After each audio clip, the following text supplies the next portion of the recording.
Duas mulheres de uma mesma linhagem, nascidas em berço de ouro sob os tetos entalhados de uma mesma mansão ancestral. C5 Edwina e Mary Ashley possuíam tudo o que o Império Britânico poderia oferecer de mais prestigioso: o nome, o sangue e uma fortuna de fazer inveja aos monarcas. No entanto, suas trajetórias se quebraram em dois reflexos opostos.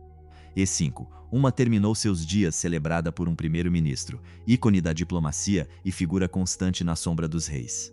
A5. A outra se apagou em um silêncio ensurdecedor, quase totalmente apagada da memória coletiva. O que separa essas duas irmãs não é obra do acaso. Cimas, de uma mecânica implacável feita de privilégios, traições e uma sede de independência que na época beirava o escândalo. Para compreender o abismo que separa o esplendor do esquecimento, eu 5 Cici preciso retornar às raízes da dinastia Ashley, lá onde o dinheiro deixa de ser uma moeda para se tornar um instrumento de tortura ou de libertação. Assim 5. O mundo onde Edwina e Mary deram seus primeiros gritos não era um lar, mas uma fortaleza de convenções. Estamos no alvorecer do século XX. 5. Uma época em que a vida de uma mulher é um roteiro já escrito pelos homens que a cercam. Seu pai, Wilfrid William Ashley, não era apenas um homem. Prissy 5 era uma instituição. Membro conservador do parlamento, futuro Lord Mount Temple, ele encarnava aquela rigidez britânica. Mas e 5, aquela respeitabilidade de fachada que muitas vezes esconde um vazio emocional abismal. Mas o verdadeiro motor do destino delas estava nos genes da mãe, Maud Castle. Ou melhor, nos cofres de seu pai Sir Ernest Castle, o avô materno. E 5 era o homem mais temido e admirado da City. Imigrante alemão que chegou a Londres trazendo apenas uma ambição devoradora na bagagem, E5 subiu degrau por degrau, através de uma intuição financeira quase sobrenatural e uma lealdade inabalável ao rei Eduardo VII. Ele não era apenas rico, ele era o banqueiro particular da coroa, aquele que sussurrava aos ouvidos do poder. Quando Maud Castle se casou com Wilfrid Ashley em 1901, não foi um casamento, mas uma fusão de impérios. Ele trazia o prestígio político e as raízes da velha Inglaterra. Ela trazia o ouro, um ouro maciço, colossal. Pano 5 quase incompreensível para o comum dos mortais. Era a aliança entre o título e o cofre forte. Edwina nasce em 28 de novembro de 1901. Mary a segue em 22 de julho de 1906. Seus primeiros anos se passam nos domínios de Brooke House, em Park Lane. Para qualquer visitante, em 5 cruzar o limiar daquela residência que equivalia a entrar em um sonho de mármore e luz. Sir Ernest não poupava despesas, as paredes exalavam opulência, fancy, as galerias transbordavam obras de arte inestimáveis. Mas os alicerces desse palácio eram frágeis. O mármore não aquece os corações. Por trás das cortinas de seda, a tragédia fermentava. A mãe, Maud, definhava lentamente. Na época, falava-se de sua saúde com eufemismos polidos. Mencionava-se uma fragilidade, uma melancolia física. A realidade era mais brutal. A tuberculose corroía seus pulmões. E 5 transformando cada respiração em um combate. Ela morre em 5 de fevereiro de 1911. Edwina tem 9 anos. Mary apenas 4. A morte não foi a única intrusão em suas infâncias. Em 1914, o pai se casa novamente com Molly Forbes Semple. Para as duas meninas, e 5 particularmente para Edwina, essa madrasta foi uma intrusa, uma presença hostil em um lar já assombrado pela ausência. São 5 como 5 todas as jovens de sua classe foram enviadas para internatos de elite em Eastbourne e depois em Suffolk. Eram moldadas para serem esposas dóceis, ornamentos para os salões da alta sociedade. Mas Sir Ernest Castle tinha outro plano, o velho homem. 5, devastado pela morte da filha, desenvolveu um afeto singular por Edwina. Ele a convidou para morar com ele, para se tornar a senhora de Brooke House. 5. Foi aqui, à sombra desse avô poderoso, que Edwina aprendeu a única lição que importa no mundo deles. A autonomia não se compra, se herda. Com a morte de Sir Ernest em 1921, o martelo bate. Sua fortuna é estimada em 7 milhões de libras esterlinas. Para se ter uma ideia, é uma quantia que permite comprar não objetos, mas destinos. O testamento de Sir Ernest foi um terremoto. A 5. Ele deixou a maior parte de seu império para Edwina. Aos 19 anos do dia para a noite. 5. Ela se tornou uma das herdeiras mais ricas e poderosas da Grã-Bretanha. Seu fundo fiduciário chegava a 2 milhões de libras, 5, sem contar a Brooke House e outras propriedades luxuosas. Mary também recebeu uma parte importante, muitas vezes descrita na imprensa como metade da fortuna, mas as modalidades de controle eram radicalmente diferentes. Edwina tinha a chave do reino. Mary tinha apenas os dividendos. Essa disparidade não era apenas uma questão de números. Sim, 5, uma hierarquia de poder que envenenaria a relação das duas pelas décadas seguintes. O dinheiro, que deveria protegê-las, a 05 tornaria-se a primeira ferramenta de sua discórdia. Antes de descobrirmos como esse poder financeiro iria se despedaçar contra os recifes da alta nobreza e a chegada de um homem que mudaria o curso da e 5 história, junte-se ao nosso círculo para não perder nada destas crônicas proibidas. Mas 5, o homem que entrou na vida de Edwina no mesmo ano da morte de seu avô não era um desconhecido. Louis Mountbatten, então chamado de Lord Louis. Um jovem oficial da marinha de 20 anos com o perfil de uma estátua grega. Filho do príncipe Luís de Battenberg e da princesa Victoria de Hesse. E 5, era bisneto da própria rainha Vitória. Ele tinha o sangue azul e a presença real. Mas seus bolsos estavam desesperadamente vazios se comparados ao abismo financeiro da herdeira Ashley. O que Luís possuía em linhagem, se 5, Edwina possuía em soberania monetária. O encontro deles não foi apenas uma paixão avassaladora. E 5, foi a colisão entre a velha aristocracia em busca de fundos e a nova potência financeira em busca de legitimidade. Mas, nesse jogo de poder, e 5, quem realmente seguraria as rédeas?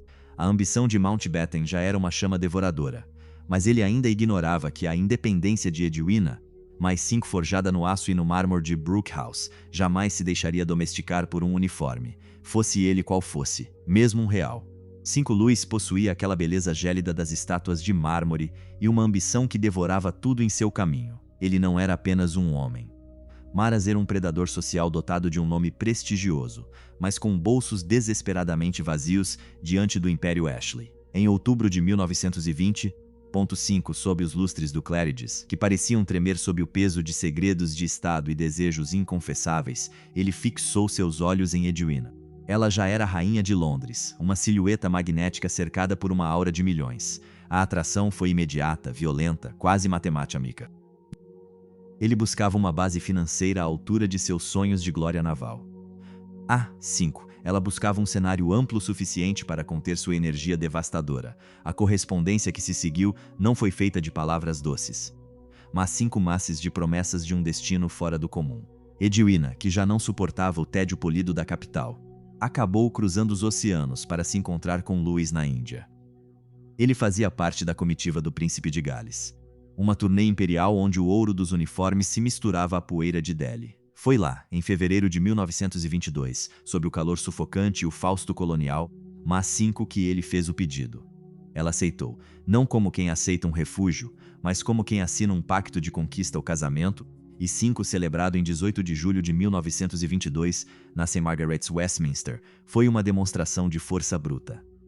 5. Mais de 8.000 pessoas se espremiam contra as grades para vislumbrar a noiva do ano. O próprio príncipe de Gales serviu como testemunha. A rainha Mary e a rainha Alexandra observavam a cena das primeiras fileiras, validando aquela união entre o sangue azul dos Battenberg e o ouro dos Cassel. As fotografias da época mostram um casal radiante. E 5, congelado em uma perfeição de papel brilhante, mas a lente não captava a corrente elétrica que percorria Edwina. Por trás do véu de renda, escondia-se uma mulher que tinha horror à docilidade. Edwina não havia se casado para se tornar um bibelô decorativo no braço de um oficial da marinha, mesmo sendo ele o bisneto da rainha Vitória. Sua fortuna, aqueles 2 milhões de libras esterlinas, após os impostos que dormiam em sua conta, oferecia-lhe uma liberdade que nem mesmo as Ghana e 5 princesas de sangue ousavam imaginar. Ela usou como uma arma. Nos anos que se seguiram, ela se tornou uma sombra insaisível. Viajava sem descanso, jogando seu dinheiro e seu corpo no tumulto das noites londrinas. Começou a frequentar clubes de jazz, 5 lugares onde o suor e a música desafiavam as convenções. Cercava-se de músicos e 5 saltimbancos e artistas que seu meio social observava com um desprezo polido ou um terror mal disfarçado. Sua proximidade com Paul Robeson e 5 o cantor afro-americano e ativista dos direitos civis, tornou-se o veneno que lentamente se infiltraria nos salões de chá de Mayfair. Robeson era uma força da natureza, uma voz que abalava as certezas do império. Edwina o admirava publicamente, exibia-se ao seu lado, E 5. Ignorando solenemente as pressões sociais que gritavam para que ela se afastasse. O mundo se perguntava, em sussurros venenosos, se aquela amizade não seria uma afronta carnal às regras da casta. Ela jamais recuou. O casamento com Mountbatten não se quebrou. Transformou-se em uma espécie de acordo pragmático e glacial. Ele se perdia em sua carreira naval com uma intensidade doentia. Ela vivia sob seus próprios termos, soberana absoluta de sua própria existência. Tiveram 2 filhas, Patrícia em 1924 e Pamela em 1929. 5. Crianças nascidas em um lar que mais parecia um quartel-general do que um ninho familiar. A vida doméstica era apenas um compartimento estanque em meio às tempestades midiáticas e aos dramas pessoais que orbitavam incessantemente ao redor. Ares 5 deles, mas os anos 1930 chegavam com cheiro de enxofre. A Europa mudava de rosto. O hedonismo frenético da década anterior evaporava para dar lugar a uma ansiedade surda, uma escuridão que começava a rastejar pelo continente. A agitação de Edwina tomou então uma nova forma, mais sombria, mais séria. Ela começou a se envolver em obras de caridade. 5. Comitês hospitalares e organizações de assistência social. Eram os primeiros sinais de uma metamorfose, mas antes que esse novo propósito pudesse estabilizá-la, ela teria que enfrentar o maior incêndio de sua vida social. O escândalo explodiu em 1932. E 5. Onde menos se esperava. Uma coluna de fofocas em um jornal de Nova York fez circular um rumor sem citar nomes, mas os 5 mais apontando para uma mulher da alta aristocracia britânica, imensamente rica, ligada de maneira inapropriada a um artista negro. Em Londres. E 5. Ninguém se enganou sobre a identidade do alvo. Naquela época, tal alegação era uma sentença de morte social. Era o insulto supremo feito ao establishment, uma mancha que nem o mármore de Brookhouse poderia apagar. Mountbatten, sentindo sua carreira e sua honra ameaçadas, reagiu com uma frieza cirúrgica. Ele moveu um processo por difamação. 5. Se o jornal acabou se retratando e pagou danos morais, tentando fechar a caixa de Pandora a golpes de cheques. Mas o veneno já havia sido injetado. A história fora lida, comentada, gravada nas mentes. A verdade pouco importava, aos olhos do mundo. A herdeira dourada acabara de mostrar a primeira fissura em sua armadura, e aquele era apenas o começo do fim da inocência. A tinta pode ser limpa, demais, a sombra, esta apenas se alonga sobre aqueles que brincaram demais com a luz. A sombra de Paul Robeson pairava sobre Londres sem que seu nome precisasse ser pronunciado. Nos corredores silenciosos dos clubes de St. James, 5. O silêncio era mais acusador do que os gritos. Para a aristocracia de 1932, o crime de Edwina não era o adultério, uma prática quase banal naquela casta, mas a transgressão da fronteira invisível do sangue da raça. Ao recusar-se a dobrar, ao não se retirar para um campo discreto esperando a tempestade passar, ela cometia um ato de sedição social. Ela não se contentava apenas em viver, ela insultava a ordem estabelecida.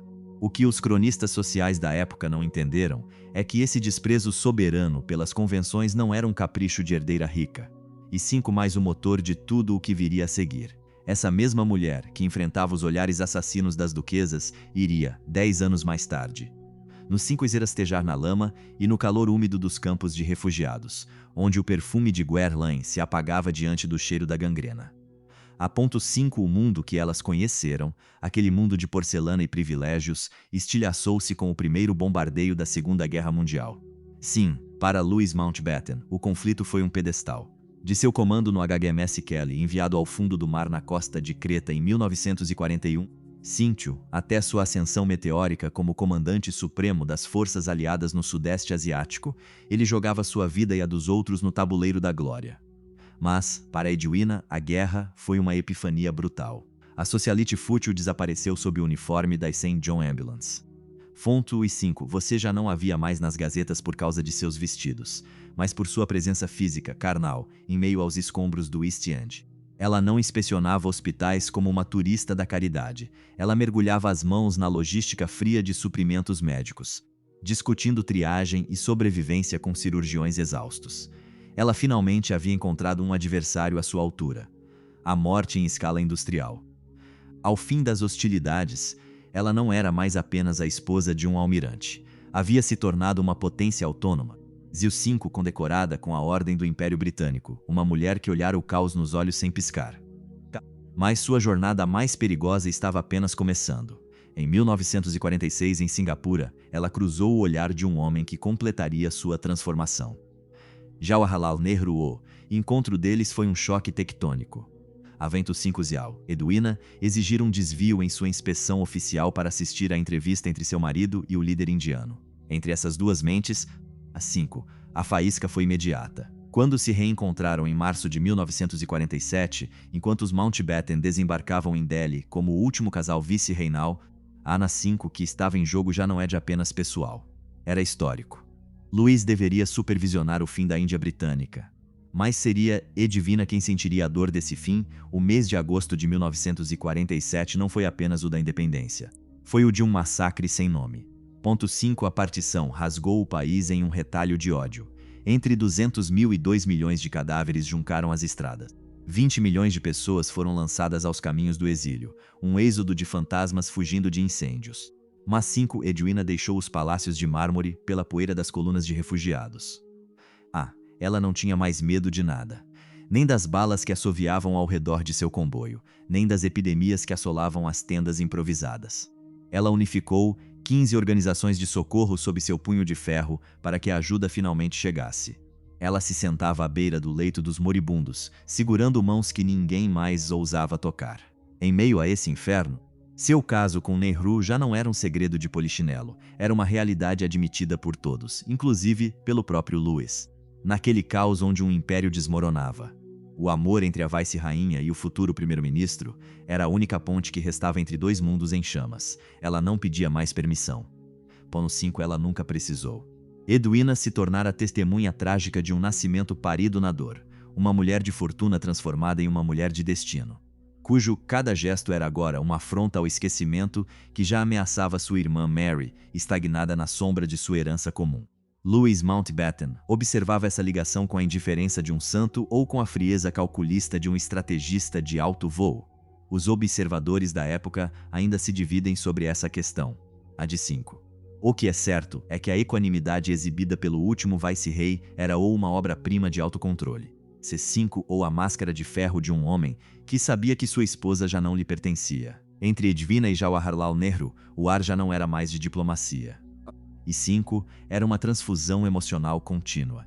As 5. Sua correspondência, uma montanha de papel e tinta que só pararia com a morte, tornou-se o verdadeiro testamento de suas almas.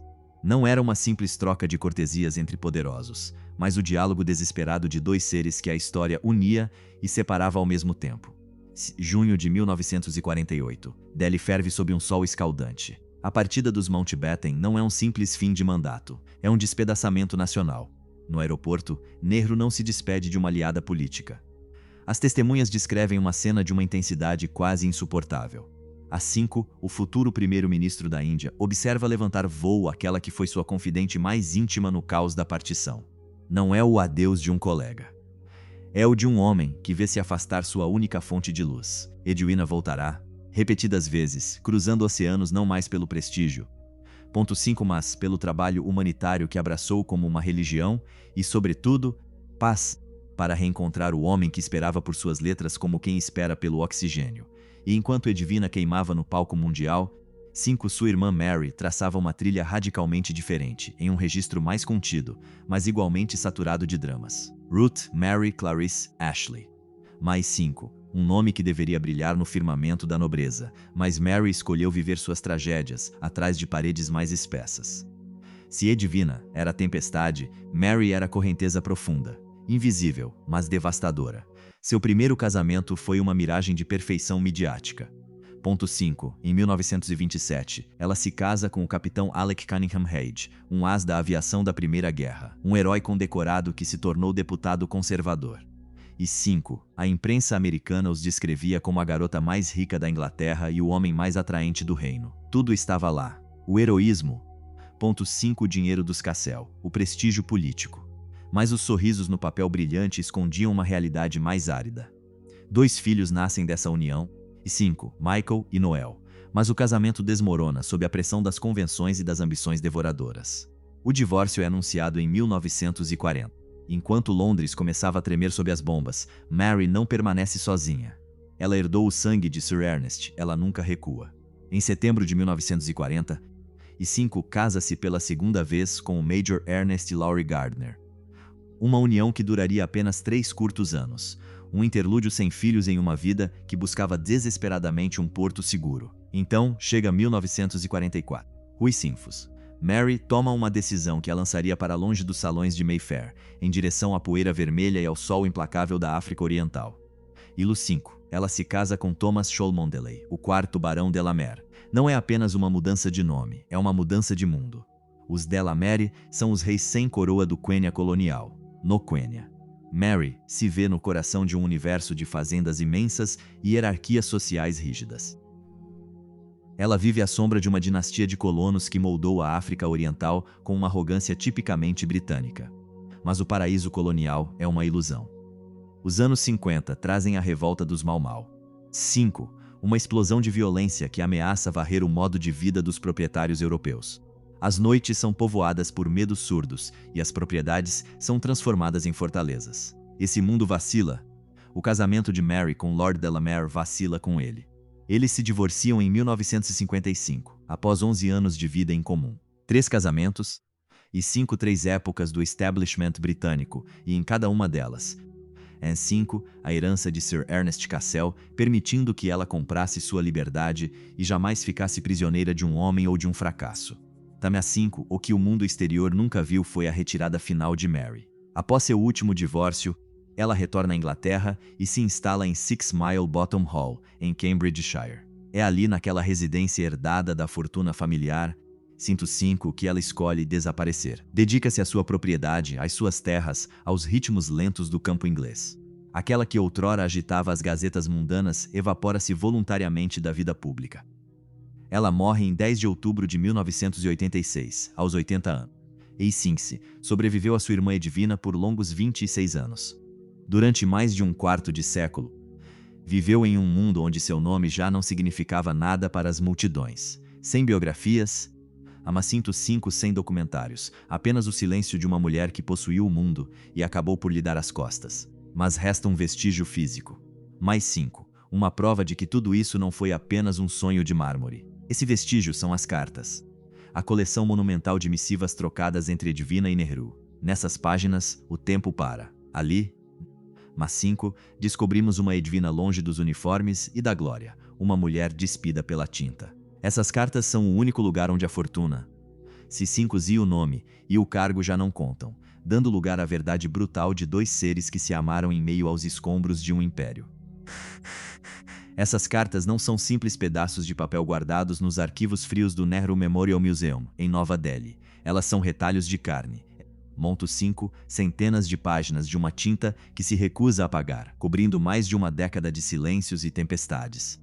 Ponto 5, o que esses escritos revelam nada tem a ver com a gestão fria de uma nação nascente ou com os mecanismos da burocracia indiana. Não, a F5 é algo muito mais impudente. Ponto 5. É o diálogo cru entre 2 seres que se reconheceram em uma intimidade tão absoluta que se tornava quase insuportável para o resto do mundo. Nehru. Ponto 5, o homem que carregava nos ombros o destino da maior democracia do globo, revela ali uma solidão assustadora. Cercado por uma corte de conselheiros. Ponto 5, bajuladores e multidões gritantes, ele escreve para Edwina com uma vulnerabilidade que seu cargo deveria proibir. Ele se descreve como um homem fundamentalmente só. Um astro gélido no centro de um sistema solar que o adora, mas jamais o toca. Edwina era a única que possuía a chave dessa gaiola de ouro. Ela respondia com uma franqueza que agia como um bisturi. Massi 5, dissecando seus próprios demônios. Aquela agitação perpétua, o sentimento de ter vagado pelos salões de Londres sem rumo, até que a poeira e o sangue da Índia finalmente lhe desse uma razão para respirar o mundo, em sua pequena curiosidade voyeurista. Sempre se perguntou se seus corpos haviam se unido. A filha de Nehru, Indira Gandhi, e a de Divina Pamela Hicks, e 5, juraram diante da história que o laço era puramente platônico, uma união de mente sob um manto de conveniências. Mas ao ler essas linhas, a questão da carne parece irrisória, quase vulgar. A conexão deles era total, uma fusão emocional que tornava qualquer ato físico supérfluo ou, a 5 pelo contrário, inevitável. Quando a morte veio buscar Edwina na umidade de Bornéu, em 1960, a notícia chegou a Nehru por telegrama. Pamo 5. Aqueles que o cercavam viram então a máscara do estadista se despedaçar. Foi um luto selvagem, sem a contenção que ele costumava se impor. Até seu último suspiro, 4 anos depois, ele manteria uma fotografia dela ao seu lado. E no quarto onde ela foi encontrada sem vida, e 5 cartas dele ainda estavam espalhadas sobre a cama. Ela havia adormecido ouvindo a voz dele. Edwina não sabia parar. Os anos 1950 não foram para ela uma aposentadoria dourada, mas uma corrida desenfreada contra a exaustão. Como superintendente da Ascent John Ambulance Brigade, ela percorria o que restava do Império com a urgência de uma condenada. Em fevereiro de 1960, ela pousou em Jesselton, do 5 no norte de Bornéu. Tinha acabado de passar por Chipre, Karachi, Delhi e Singapura. A viagem era uma tortura física, mas ela se recusava a diminuir o ritmo. Em Delhi, Nehru vira seu rosto. Ele notara aquele cansaço estranho, quase espectral, que emanava dela. Pinto 5, mas ele não disse nada. Sabia, como todos que a amavam, que pedir para que ela descansasse equivalia a pedir para que ela morresse. No dia 20 de fevereiro, ela se retirou para seu quarto em uma modesta casa de hóspedes. Na manhã seguinte, 21 de fevereiro de 1960, às 5, o silêncio foi definitivo. Encontraram-na inanimada. O coração falhou, fulminado por uma insuficiência cardíaca aguda aos 58 anos. E 5, em sua mesa de cabeceira, entre dossiês humanitários e relatórios de socorro, jaziam ainda as cartas de Nehru. Ela morrera como vivera. Em meio ao caos do mundo e na intimidade secreta de seu grande amor, atendendo aos seus últimos desejos, Louis Mountbatten organizou o funeral no mar, na costa inglesa, a partir do convés do HMS Wakeful. Em 25 de fevereiro, sob um céu de chumbo, mais de 5 o arcebispo de Canterbury pronunciou a oração fúnebre, mas foi do outro lado do horizonte que veio o gesto mais impactante. Em uma quebra absoluta de todos os protocolos que regem as nações soberanas. E 5. Nehru enviou 2 navios de guerra indianos para escoltar a embarcação britânica. E 5. Uma incursão da Índia nas águas de seu antigo mestre, uma homenagem sem precedentes. Ponto 5. Uma invenção diplomática, nascida de uma dor privada que se recusava a permanecer escondida. Ai 5. O homem que libertara a Índia, prestava as honras à mulher que possuíra seu coração. Nehru morreu em maio de 1964. O mundo se lembra dele como um gigante da política. Lembram-se de Edwina como uma aristocrata que se tornou a santa dos refugiados. Mas o verdadeiro segredo desta dinastia permanece trancado nessas cartas. Testemunhas silenciosas de uma época em que se podia dar a fortuna do a ave 5 mundo e a passarinhado apenas a tinta de um outro, no meio do oceano. O ciclo estava completo. Na voz, o mármore de Brooke House não passava de uma lembrança distante, varrida pela espuma e pelo esquecimento. 5. A testemunha silenciosa desta epopeia não é nenhum palácio, nenhum título, mas um cofre de ferro cujas paredes ditaram cada batimento cardíaco da linhagem. A fortuna de Sir Ernest Cassel não era um mero recurso. Ponto 5. Uma prisão dourada, cujas grades eram feitas de lingotes de ouro. E como toda prisão, ela marcou aqueles que nela nasceram, assim como aqueles que tentaram forçar suas fechaduras. A descendência de Edwina não escapou deste peso. Patricia Mountbatten, a primogênita. 5. O título de Condessa Mountbatten da Birmânia, mas herdou, acima de tudo, o fardo do compromisso.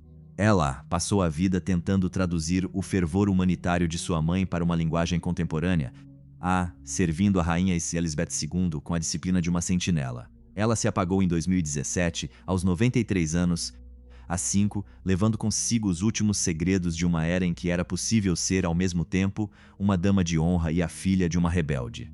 Ponto 5. Sua irmã mais nova, Pamela, nasceu em 1929, em Barcelona, em meio a um estrondo de drama e urgência. Pato 5, num parto prematuro que exigiu a intervenção direta da família real espanhola. Ponto 5. Testemunha privilegiada da queda do Império na Índia, quando era apenas uma adolescente, ela se tornou a arquivista íntima desta família fora do comum. Suas memórias não são livros de história, são autópsias da vida privada dos poderosos. 5. Revelando as rachaduras onde o mundo via apenas sorrisos de fachada. Enquanto suas filhas navegavam entre o dever e a lembrança, Louis Mountbatten se recusava a abandonar o centro do palco. Viúvo de uma das mulheres mais fascinantes do século. Ponto 5. Ele se transformou em uma espécie de ourives do poder. Chefe do Estado-Maior da Defesa, ele era o homem na sombra do trono. Mato 5. Mentor inflexível do jovem príncipe Charles. Para o futuro rei, Mountbatten não era apenas um tio. ele era um avô honorário. Ponto 5. Aquele que ditava as regras do dever, do casamento e da abnegação. As cartas que ele enviava a Charles eram lições de sobrevivência política. Ponto 5. Frias e cortantes. Ele moldava um rei à sua imagem, ignorando que o destino já preparava um fim muito mais brutal do que qualquer um que ele pudesse imaginar. Agosto de 1979. A vila de Mullaghmore, e 5 na Irlanda, mergulha em uma tranquilidade enganosa. Como em todos os verões, Mountbatten descansa ali, acreditando estar protegido por seu nome e pelo hábito. Mas o Ira nunca esquece os símbolos da opressão imperial. Na véspera, uma bomba foi escondida no casco do seu barco, o Shadowvink, na manhã de 27 de agosto, sob um céu de uma clareza irônica.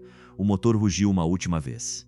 A explosão foi um rasgo no silêncio da baía. Ela não matou apenas um homem de 79 anos, ela pulverizou vidas inocentes. Seu neto Nicholas, de 14 anos. A Z5, o jovem Paul Maxwell, de 15, membro da tripulação. Lady Brabourne morreria no dia seguinte, em decorrência dos ferimentos. O choque não foi apenas político, foi visceral. O establishment britânico tremeu em suas bases. O príncipe Charles, devastado, Ponto 5, corou pelo homem que havia sido seu farol. Mas, após as lágrimas, veio a hora do acerto de contas. Se o legado de Edwina crescia com o tempo, Mu5, sustentado por sua humanidade real e suas cartas a Heru, o de Luís começava a rachar. Ele passava a ser acusado de ter precipitado a partição da Índia por puro ego.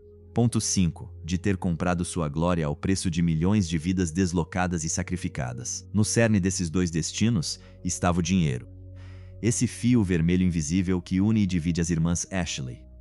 Para Edwina, a fortuna de seu avô foi o instrumento de sua metamorfose. Ela nunca precisou implorar por sua liberdade. Quando se casou, Louis Mountbatten, um tenente da marinha, ganhava meras 310 libras por ano. Uma quantia ridícula para sua posição. Já Edwina dispunha de uma renda anual de 60.000 libras após os impostos. Era ela quem financiava os palácios, assim como os funcionários, os cavalos de polo e os iates. Ela não era a mulher de um príncipe, ela era mecenas de sua ambição.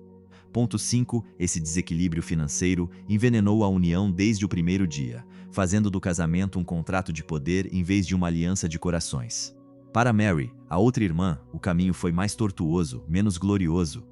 Ponto 5. Marcado por casamentos que pareciam tentativas de escapar da sombra onipresente da irmã. Saques, ela usou sua herança para comprar silêncios e refúgios distantes, terminando a vida na calmaria do campo inglês, longe das bombas e das revoluções. Duas irmãs, um mesmo sangue, uma mesma fortuna, mas duas maneiras radicalmente diferentes de queimar a existência.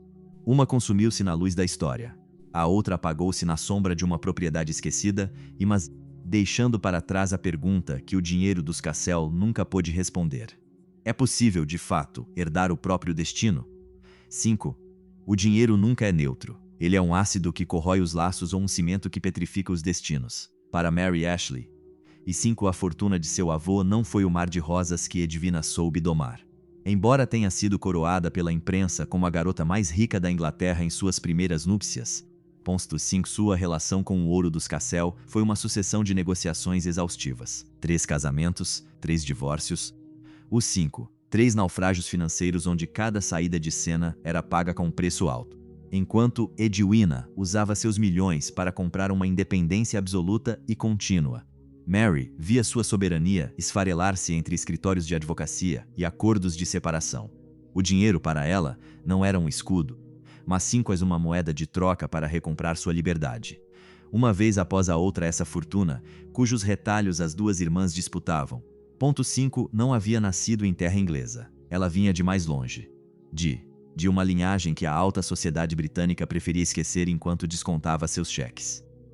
Sir Ernest Cassel era um homem de colônia. Mano 5. Um judeu convertido ao catolicismo após a morte de sua esposa. Uma conversão que as línguas ferinas diziam ser tática. Ponto e mais que os fatos revelam como um ato de devoção solitário e íntimo. Ernest não tinha nada ao chegar à ilha. Nada. E 5. Exceto um instinto financeiro que beirava a feitiçaria e uma capacidade única de se infiltrar nas confidências reais. Ele se tornou o pivô. Ponto 5. O homem na sombra de Eduardo VII. Sem essa amizade sagrada com o soberano, o ouro não teria sido nada mais que um monte de metal. Foi essa relação. Ponto 5. Essa alavanca invisível, que abriu as portas de uma elite britânica que, de outra forma, ponto 5, teria permanecido hermeticamente fechada para estrangeiros de sua espécie. Mas portas abertas não significam aceitação.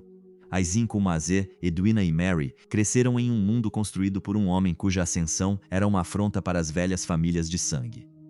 Nos corredores dos internatos de elite, Edwina aprendeu cedo a mordida da hostilidade. Zombavam de suas origens germano-judaicas. 5 apontavam o dedo para esse avô rico demais e novo demais. Muito antes de a Europa mergulhar no horror dos anos 30, às 5, a jovem herdeira já sofria os escárnios polidos de sua própria classe. Essa foi sua educação secreta. Ela não saiu dali ferida, mas blindada. Desde 5 desenvolveu uma imunidade gélida diante do julgamento alheio. Decidiu, de uma vez por todas, 5 que a aprovação daqueles que a desprezavam não valia o preço de uma reverência. Ela forjou para si uma armadura feita de desprezo e mármore. Antes de descobrir como essas duas trajetórias idênticas acabaram se despedaçando contra os recifes da história e da morte. Ponto 5. Junte-se ao nosso círculo para não perder nada. Há uma dimensão quase cruel na maneira como as circunstâncias moldam uma vida. Edwina e Mary compartilhavam tudo. Os mesmos pais, a mesma mansão sufocante, o mesmo luto precoce de uma mãe que partiu cedo demais. Tiveram a mesma educação, o mesmo mundo social saturado de jazz e champanhe nos anos 20. E, no entanto, divergiram de maneira radical. Não era uma questão de coragem superior ou de um talento escondido. Era uma questão de portas. Point 5. Edwina encontrou-se em Delhi em 1947 porque era a esposa do homem escolhido para liquidar o império. Ela estava naqueles campos de refugiados porque estava no lugar certo, com a liberdade certa, no momento preciso em que o mundo desmoronava. 0/5. Ela agarrou o instante com uma ferocidade admirável, mas o instante teve que encontrá-la primeiro. A vida de Mary, por sua vez, ponto 5, encontrou outros instantes, menos espetaculares, mas igualmente violentos. 3 casamentos, um trio de divórcios, macisco 3 capítulos de reinvenção em um mundo que vigiava as mulheres de seu nível como animais em uma jaula. Ela escolheu cada capítulo. Escolheu se casar, escolheu partir, escolheu recomeçar. Não são escolhas pequenas, são atos de pura vontade. Ponto 5. Mas o registro público os considera menos heróicos do que atos de caridade sob as balas na Índia. A divergência original ocorreu em 1921, conto na leitura de um testamento. Aos 19 anos, Edwina recebia as chaves dos salões do poder e dos transatlânticos de luxo. O dinheiro a colocou onde o extraordinário poderia colhê-la. Contudo, desses quadros, as decisões eram reais. Ponto 5. Edwina poderia ter permanecido no conforto climatizado da residência vice-reinal. Ela escolheu a lama dos campos. 5. Poderia ter rompido com Nehru sob a pressão do escândalo. Escolheu manter aquela correspondência através do abismo da distância. Ama 5. Escolheu viajar até a exaustão total, ignorando a fadiga que todos viam em seu rosto. Escolheu desaparecer na espuma do Canal da Mancha. Mary, e 5, por seu lado, escolheu construir sua vida com os materiais que tinha à mão. Quando esses materiais se revelavam defeituosos, ela reconstruía 5 incansavelmente, na sombra. Essa tenacidade silenciosa nunca é celebrada com as trombetas da guerra. Mas nem por isso deixa de ser uma existência vivida até a última gota. A memória histórica é uma juíza parcial. Nas décadas que se seguiram aos seus desaparecimentos, a lembrança das irmãs Ashley congelou-se em moldes opostos. Uma tornou-se um ícone das sombras. 5. Uma santa leiga cujo nome é sussurrado com respeito nos livros de história. A outra não passa de uma nota de rodapé. E 5. Uma silhueta borrada nas crônicas sociais de um século esquecido. A testemunha silenciosa desta injustiça permanece sendo aquele testamento de 1921, aquele pedaço de papel que, com um simples traço de pena, ponto 5, decidiu qual irmã teria a luz e qual deveria contentar-se com os reflexos. A fortuna dos Cassel ergueu impérios e salvou vidas. Ponto 5, mas nunca pôde comprar a igualdade entre 2 corações nascidos sob o mesmo teto. O mar levou as cinzas de uma. Ponto 5, enquanto a terra lentamente cobriu o silêncio da outra, fechando definitivamente o livro de uma dinastia que possuiu tudo, exceto a paz. O veredito da história é uma fera caprichosa e cruel. Ela não se alimenta da verdade, mas do brilho, ponto 5, do escândalo e dos rastros de sangue deixados sobre as alvas toalhas de linho dos poderosos. Edwina Ashley tornou-se a presa favorita dessa memória seletiva.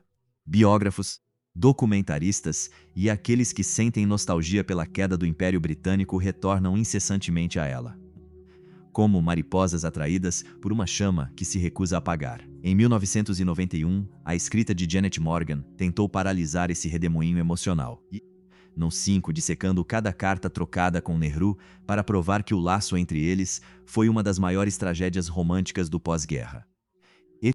Edwina está em toda parte, nos manuais, nos filmes, no imaginário de um ocidente que deseja acreditar que seus aristocratas tinham alma, mas e Mary não passa do ruído branco na frequência do tempo. F5, sim, o padrão é de uma banalidade revoltante. A história adora a mulher que ocupa o centro do tabuleiro. Ponto 5, aquela que manipula reis e rasteja na lama com refugiados. Ela ignora soberbamente aquela que se contenta em navegar pelas águas turvas da vida privada. No entanto, a existência de Mary Ashley foi uma odisseia silenciosa que deveria ter feito estremecer os salões de Londres. 3 casamentos em 3 décadas e 3 divórcios, que foram verdadeiras declarações de independência. Uma vida que se estendia entre as planícies poeirentas do Quênia colonial de Lord Delamere e os casarões da pequena nobreza de Cambridge. Ela suportou tudo. As comparações assassinas com sua irmã onipresente, a sombra sufocante de uma primogênita que devorava toda a luz, e se aquele sentimento de ser a metade esquecida de uma mesma herança, nos bastidores de sua vida havia também o fantasma dos faraós. Ao se casar com o filho do 5º conde de Carnarvon, Mary viu-se ligada a um dos maiores mistérios do século, a descoberta da tumba de Tutankhamon. 1922. Seu sogro, o homem que financiara Howard Carter, morrera apenas alguns meses após a abertura da câmara funerária, e levado por uma infecção no sangue em um hotel no Cairo. Maldição ou uma simples bactéria, o mundo escolheu a lenda. Mary viveu entre as paredes do castelo de Highclere, a sede dos Carnarvon, que décadas depois, em se tornaria o cenário de uma série de TV que glorifica a aristocracia.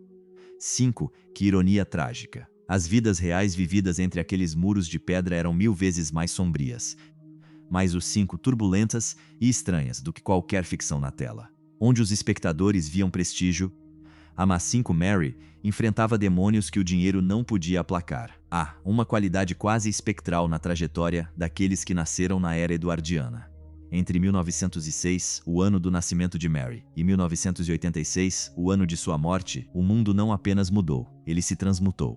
Imagine uma criança que cresceu cercada por valetes e criadas em uma mansão onde cada talher era de prata maciça. Mais que termina a vida testemunhando os primeiros passos do homem na lua e o desmantelamento completo do império do qual ela era uma das joias. Mary percorreu esse arco de 80 anos com a tenacidade de uma sobrevivente. Ela viu a opulência de seu avô tornar-se uma antiguidade. Taro V, uma relíquia de um século que já não tinha mais valor. Ela morreu em um mundo que não compreendia mais a língua que ela falava. A vida de Edwina foi mais breve, mais concentrada, como uma explosão que se apaga antes mesmo que a fumaça se dissipe. Ao morrer em 1960, ela poupou a si mesma dos levantes dos anos 60, das revoluções culturais e das reavaliações ácidas da descolonização. Ela partiu enquanto Nehru ainda chorava, enquanto a independência da Índia ainda era uma esperança vibrante e não uma desilusão política. Ela morreu no momento perfeito para que se lembrassem dela como uma santa secular. 5 Antes que os historiadores começassem a vasculhar os recantos mais obscuros de seu ego ou de seus privilégios. É preciso retornar a essa imagem. E aquela que o tempo quase apagou. 2 meninas em um banco de jardim. 2 crianças em vestidos brancos imaculados. Elas compartilham os mesmos pais. 5 A mesma casa, o mesmo luto de uma mãe que partiu cedo demais. Elas ainda não sabem que o testamento de seu avô irá dividi-las para a eternidade. 5 Distribuindo a fortuna de maneira desigual e criando uma hierarquia de poder que nada poderá reparar. Elas não sabem que uma delas será trazida para casa em um navio de guerra, pranteada por um primeiro-ministro e celebrada em 2 continentes. Mas enquanto a outra viverá mais 30 anos em um silêncio crescente, reconstruindo incessantemente sua vida sobre os escombros de seus casamentos. Na 5, uma escolheu a glória e a exaustão a serviço da história. A outra escolheu sobreviver às tempestades privadas, deixando que a poeira da lenda de sua irmã se depositasse sobre ela como um sudário. Nenhuma dessas 2 histórias é menor que a outra. Elas são simplesmente os dois lados de uma mesma moeda de ouro, cunhada por um banqueiro imigrante que queria comprar a eternidade para suas netas. A testemunha silenciosa de tudo isso permanece sendo o mármore de Brookhouse, aquele mármore que nunca pôde aquecer corações. Mame 5, mas que viu nascer dois destinos que o dinheiro forjou e que o tempo acabou por trair. O mar guardou as cinzas de uma. Às 5 a terra engoliu os segredos da outra, e o mistério de sua diferença permanece, frágil e indecifrável, no vento que sopra sobre as propriedades esquecidas.